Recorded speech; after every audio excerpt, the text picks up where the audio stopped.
Ayan stories کے معزز ناظرین، تاریخ کے ادوار میں بہت سے راز پوشیدہ ہیں جو کہ وقت گزرنے کے ساتھ منظر عام پر آتے رہتے ہیں اور کچھ ابھی بھی نظروں سے اوجھل ہیں۔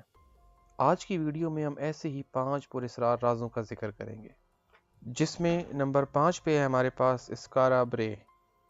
1850 میں اسکاٹ لینڈ کو ایک خوفناک اور مہلک طوفان نے تباہ کیا۔ اس کے ختم ہونے تک 200 لوگ مر چکے تھے۔ تو سرزمین اور اکنی کے ساحل پر زمین سے کوئی غیر معمولی اور قدیم چیز نمودار ہوئی۔ تیز ہواؤں اور لہروں نے ساحل کے قریب کئی چھوٹے بغیر چھت والے مکانات کے کھنڈرات سے پردہ اٹھایا۔ اگرچہ اس جگہ کی کھدائی کے لیے ایک ابتدائی کوشش کی گئی تھی، لیکن اسے ترک کر دیا گیا۔ اسکارا برا کے باشندے نالیوں کے برتن بنانے والے اور استعمال کرنے والے تھے۔ یہ مٹی کے برتنوں کا ایک مخصوص انداز ہے جو حال ہی میں شمالی اسکاٹ لینڈ میں نمودار ہوا۔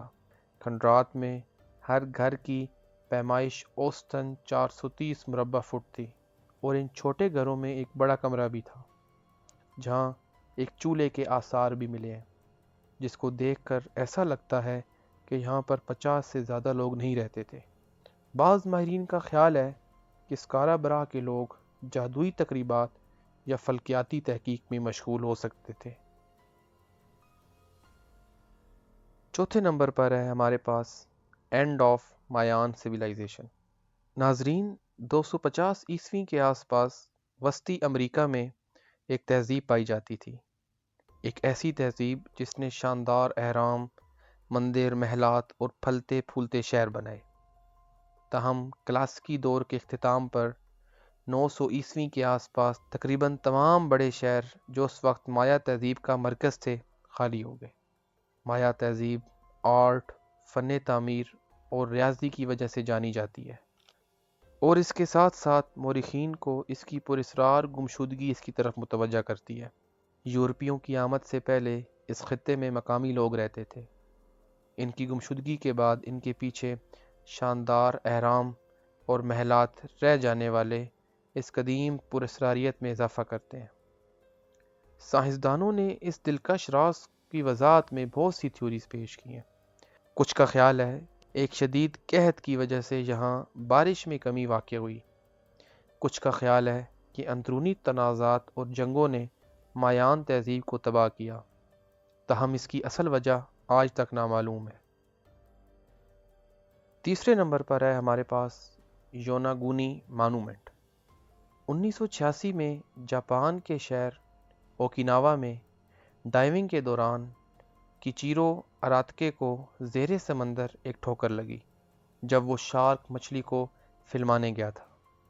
اس کو ایک ایسے سٹرکچر نظر آئے جو اہرام سے میل کھاتے تھے، اور ان کو بالکل متوازن طریقے سے بنایا گیا تھا، اور اس کی چوٹی تک جانے کے لیے باقاعدہ سیڑھیاں بھی تھیں۔ اس چٹان کو بعد میں یوناگونی یادگار کا نام دیا گیا۔ اس کی لمبائی 25 میٹر اور چوڑائی 100 میٹر تھی۔ یہ شیل پتھر سے بنا تھا اور یہ 20 ملین سال پرانا ہے۔ پروفیسر میساک، جو کہ ایک جیولوجسٹ ہیں، انہوں نے اپنی زندگی کے 15 سال ان پتھروں کی ریسرچ میں لگا دیے، اور انہوں نے اپنی ریسرچ میں بتایا کہ ان پتھروں کو کسی انتہائی جدید تہذیب کی حامل قوم نے تراشا تھا جو یہاں 10,000 سال پہلے رہتے تھے۔ لیکن کچھ سائنسدانوں کا خیال ہے کہ یہ پتھر قدرتی عوامل کی وجہ سے وجود میں آئے۔ اس فہرست میں دوسرے نمبر پر ہے ہمارے پاس ڈیتھ آف ایلیسا لیم۔ 19 فروری 2013 کو کینیڈین سیاح ایلیسیا لام کی لاش ڈاؤن ٹاؤن لاس اینجلس میں اسٹے ان مین ہوٹل کے اوپر پڑے ایک بڑے حوض سے برآمد ہوئی۔ اسے آخری بار 31 جنوری کو زندہ دیکھا گیا، اور اس کے والدین نے 8 فروری کو اس کے لاپتہ ہونے کی اطلاع دی۔ ایلیسا کی لاش ہوٹل کے ایک مینٹیننس ورکر نے دریافت کی جو سیلاب اور پانی کے کم دباؤ کی شکایات کی تحقیقات کر رہے تھے۔ لام یونیورسٹی آف برٹش کولمبیا کی طالبہ تھی۔ لام کی گمشدگی میں دلچسپی 13 فروری کو اس وقت بڑھ گئی جب لاس اینجلس کی پولیس ڈپارٹمنٹ نے اس کے سیکیورٹی کیمرہ فوٹیج جاری کی، جس میں ایلیسا کو لفٹ میں عجیب برتاؤ کرتے دیکھا گیا۔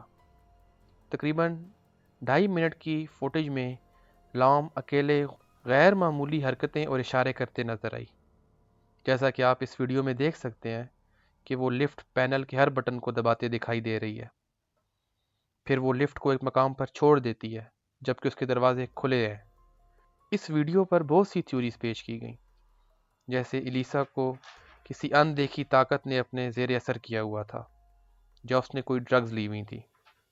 اگرچہ 21 فروری کو کیا گیا پوسٹ مارٹم الیسا کی موت کے طریقہ کار کا تعین کرنے میں غیر نتیجہ خیز تھا، بعد ازاں اس کی موت کو بائی پولر ڈس آرڈر قرار دے دیا گیا۔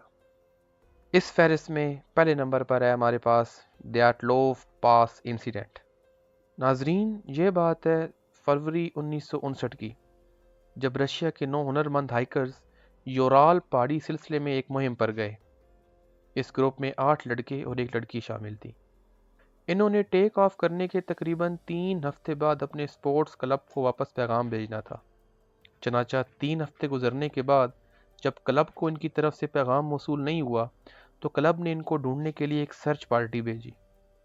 اگلے 2 ہفتوں میں سرچ پارٹی کو ہائیکر کی پہلی 5 لاشیں برف پر پھیلی ہوئی ملی۔ ان کے لباس پھٹے ہوئے تھے، ان کا ٹینٹ اجڑ چکا تھا اور کپڑے بکھرے پڑے تھے۔ یہ باڈیز -22 ڈگری میں برف میں دھسی تھیں اور انہیں عجیب و غریب چوٹیں آئی تھیں۔ کسی کی کھوپڑی ٹوٹی ہوئی تھی اور کسی کی پسلیاں باہر نکلی ہوئی تھیں۔ کچھ عرصے بعد اس سرچ پارٹی کو مزید لاشیں ملیں اور ان ملنے والی 4 ہائیکرز کی لاشوں میں ایک کی گردن ٹوٹی ہوئی تھی، 2 کی آنکھیں غائب تھیں اور ایک کی آنکھ بھی غائب تھی اور زبان بھی۔ ان کی اموات پر بہت سی تھیوریز پیش کی گئیں، جیسا کہ ان کے اوپر برفانی تودہ گرا یا ان کو کسی جنگلی جانور نے نقصان پہنچایا۔ کچھ کا کہنا تھا کہ ان کو سوویت یونین کی طرف سے کسی ہتھیار کی ٹیسٹنگ کے دوران نقصان پہنچایا گیا۔ اس کیس کے اوپر بہت سی ڈاکومنٹریز اور ہالی ووڈ کی ایک مووی بھی بنی، لیکن آج تک ان 9 ہائیکرز کی پراسرار موت کا معمہ حل نہیں ہو سکا۔ ناظرین، آپ کو ان سب میں سے کون سا قصہ سب سے زیادہ پراسرار لگا؟ کمنٹ سیکشن میں ضرور بتائیں۔